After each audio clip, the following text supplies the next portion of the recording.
tributes have poured in from around the world for South Africa's Archbishop Desmond Tutu, who has died at the age of 90.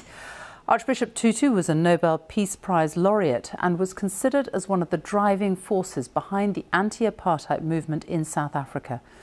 The former US President Barack Obama described him as a mentor and moral compass, while Boris Johnson said he would be remembered for his spiritual leadership. Our Africa correspondent Andrew Harding looks back at his life.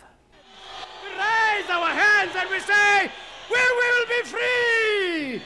Desmond Tutu was an exuberant figure, an outspoken Anglican priest who became one of the world's great moral voices. It was during South Africa's long and violent struggle against white minority rule that he rose to prominence, condemning the apartheid government, comparing them to the Nazis. The system of this country, apartheid, is immoral.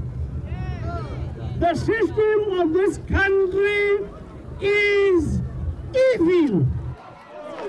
With Nelson Mandela hidden away in prison, Tutu soon became the face of South Africa's struggle for freedom and for justice. He leaves behind a legacy, one of the last of the generation of people who told us that apartheid was wrong and stood up for human rights everywhere. And he never stopped doing that. In 1994, Tutu was awarded the Nobel Peace Prize and used his global platform to criticize Britain and America for being too soft on the apartheid government. Eventually, Mandela was released, but the advent of democracy presented Tutu with new challenges in a country that he now dubbed the Rainbow Nation. Often in tears, Tutu presided over South Africa's Truth and Reconciliation Commission, seeking to expose and to heal the wounds of apartheid. He specialized in forgiveness, but with accountability. And that pursuit of justice continued, especially when South Africa's democratic politicians plunged into corruption. I am warning you that we will pray as we prayed for the downfall of the apartheid government. We will pray for the downfall of a government that misrepresents us. Inevitably, Desmond Tutu made enemies, but his genius was for winning people over. You could say, for provoking love. He said to me once that when he dies, he hopes the epitaph will be very clear, that Desmond Tutu loved, he laughed, he cried. And that's what he was. He was always a man of tremendous joy. The one thing that helps Desmond Tutu stand out and occupy this unique place in South African history is that he was there at every step of the way through this country's tortuous journey from apartheid to democracy and beyond, with that clear, moral, often angry, sometimes laughing voice, a man defined above all by his sense of hope. Well, flags will fly at half-mast across South Africa, and a week of tributes is being organised to remember Archbishop Tutu. His funeral will take place on the 1st of January. Many South Africans have been gathering outside his homes in Cape Town and Soweto to lay wreaths and light candles.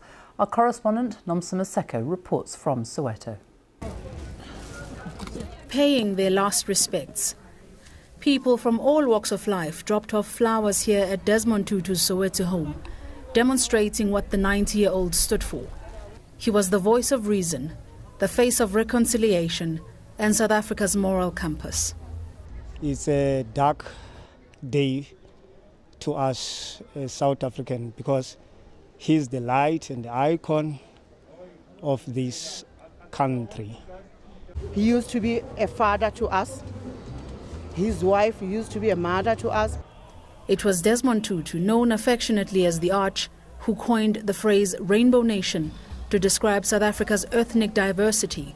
More than any other, sometimes when you have some problems, you just go in him and then he'll just give you a prayer, and then we go to the chapel and he will pray for us every day when we have problems.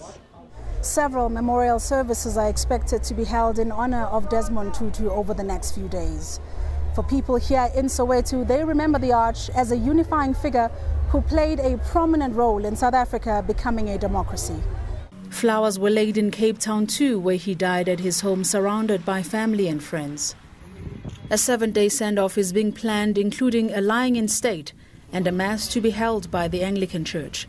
Nomsa Masego, BBC News, Soweto.